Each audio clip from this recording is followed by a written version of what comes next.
Hello everyone and welcome back to another video. Today I am going to be doing my January 2025 reading wrap up. I'm going to be talking about some of my statistics from the month of January and talking about some of the books, or actually all of the books that I read, including books that I did not post a review on my channel.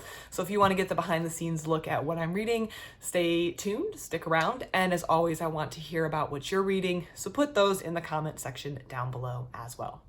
January 2025, it felt like a very long month, but unfortunately for me, I wound up being sick for the last 2 weeks with some sort of upper respiratory adventure, which was absolutely horrible. I don't think I stopped coughing at all. It was to the point where like my muscles hurt from coughing. So whatever that was, it's mostly gone, thankfully, but I did not read as much as I really wanted to, considering we had some really fantastic snowstorms where I live, and it was like perfect cozy reading weather.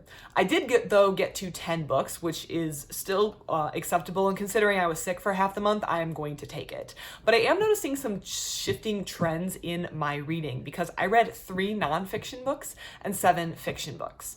I think overall, as a whole in my life, I do about an even split between fiction and nonfiction, but that definitely changes and fluctuates throughout a year. And I feel like last fall and winter, or in 2024, I was really on a nonfiction kick. I was really enjoying a lot of nonfiction, and I still do. But I read 7, so 70% of my reading this month was fiction. So this month was definitely much more heavily focused on fiction, fiction. And only 3 of the books were nonfiction. So I think that was really, really interesting. Now I say I read 10 books, and I did wind up marking them all as read eventually on all my tracking devices to make sure my statistics were accurate. But one of those books was a DNF, but I suffered enough with the DNF that I decided that thanks to my suffering, I will be counting that as being read, because I did not like it. And some of these books were not reviewed on my channel for a variety of reasons, which I will talk about when I get to them. So now let's talk about what these books actually were. We'll start with the 3 nonfiction ones because it's a shorter category. The first one was Visions of Japan, probably my favorite book of this month. That was about the Shinhanga art movement from the 1900s in Japan. It followed the previous like woodblock print art movement, ukiyo-e, I think is what it's called, that happened earlier. I really enjoy it, and I've been reading every book I can get my hands on of that topic, so Visions of Japan was one that I read. Next was probably the runner-up for my favorite book, which notice that still, even though only making up 30% of my reading, 2 of my favorite books from this month were from the nonfiction category, so that is still telling. The second one, which would be the runner-up, is The Dead of Winter by Sarah Clegg. This was an audiobook that I listened to that talks about darker midwinter or Christmas traditions from around the world. I really enjoyed that one as well. Listened to it again on audiobook. Very, very enjoyable. Brief for sure, and definitely kind of high level, just really focused on like Western Europe, but an enjoyable read nonetheless. Finally was a book that I'm not going to review, and that is The 12-Week Year. This is a business book, which seems very odd because I'm not businessy, but I read this book. This was like my 3rd or 4th reread of this book, and I really, really like it. And I think the reason I like it is because I kind of already discovered the system that's given in this book independently on my own, so I trusted that it worked.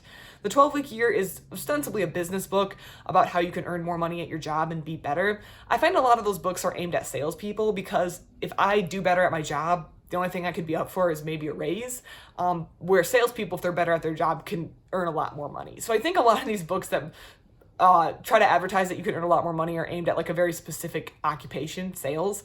But the 12-Week Year says instead of making yearly goals, you should just make goals for 12 weeks at a time, which is about a 3-month planning system. And that helps you feel a lot more focused, because otherwise you wind up procrastinating. Like if your 2025 goal is to learn French, then you could let all January go by and be like, well, I'll just, start doing Duolingo. Where if you say you want to reach A2 level in French in 3 months, which I don't know if that's possible or doable, but let's say you set a goal like that, you don't have as much time to procrastinate. And there's a whole lot of other benefits that the authors talk about.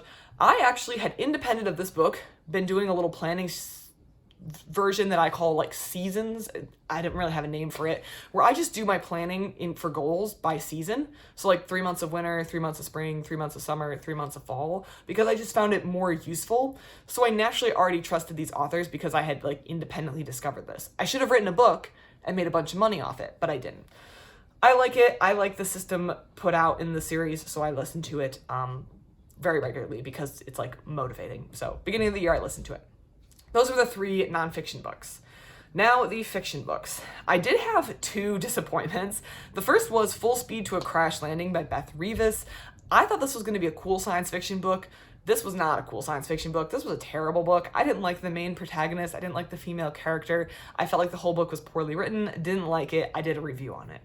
The second disappointment was the DNF. That was Fall for Him by Andy Burke. It was an 11-hour audiobook that I stopped listening to around the 5-hour, 6-hour mark because it was so terrible. Didn't like it. Review for that one is out as well.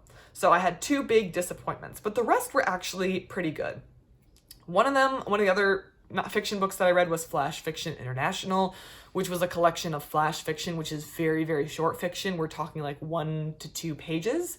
Really enjoyable collection of really high quality flash fiction from around the world. Enjoyed that. That one does have a review. I also listened to The Frugal Wizard's Handbook for Surviving Medieval England. This was a Brandon Sanderson book that I've been meaning to read. I want to get caught up on Brandon Sanderson because I really do think he's a good writer.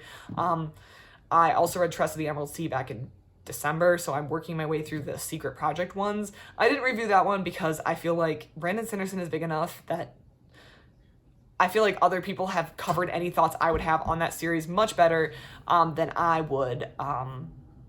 So there's no point in me filming a video. I did think that the concept of the book was interesting, but I think it was very similar to another book I read called Off to Be the Wizard by Scott Meyer.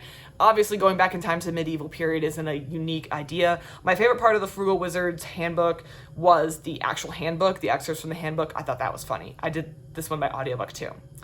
I also read Savix Corax Deals with the Dead. This was by KJ Parker. I feel like the concept of this book was similar to 16 Ways to Defend a Walled City by KJ Parker, and I think that one did the concept better, but Savix Corax was interesting enough and had some interesting quips, so it was fun. And then I read some continuations of series I've been reading, Ennead Volume 3, which was an Egyptian mythology comic, and Covenant Volume 2, which is a like fantasy exorcist fighting demons comic. So there you have it. Those are the 10 books I read in January, 3 nonfiction, 7 fiction. I had a pretty good reading month, but unfortunately wasn't able to read as much as I wanted. What did you read in January? Please let me know down below in the comments. I love to hear it. Thank you so much for watching, and I hope you have a great rest of your day.